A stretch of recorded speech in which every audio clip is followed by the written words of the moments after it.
Ang lambot. Wow! Kita nyo yun? Oo, kita nyo yun. Gagawa tayo ng pancake. Yes, gagawa tayo ng pancake lang. Pero lalagyan natin nito.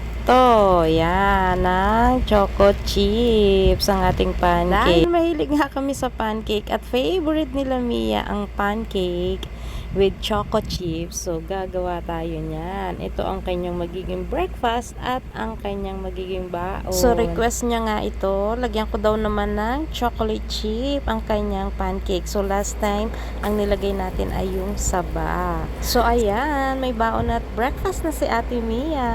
So, napakadali lang ito lutuin. So, ito yung nga pala ang likod niyan. Ayan. O, diba? May mga bits siya ng choco chip. So, dark chocolate nga pala yan. Kaya, hindi siya ganun katamis. So, sa 1 cup nga pala ng flour, makakagawa ka na ng 8 to 10 pieces na pancake. So, depende na yan kung gaano kalaki yung gagawin yung pancakes.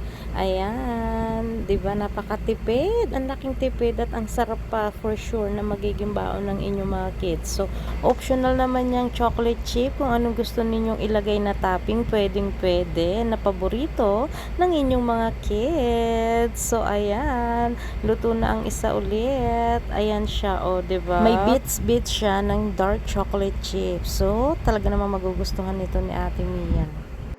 So, last na itong ating isasalang. So, paano guys? Share ko lang sa inyo itong ating pancake for today. So, madali lang siyang gawin. So, pwede nyo rin itong lutuin sa inyong mga chikit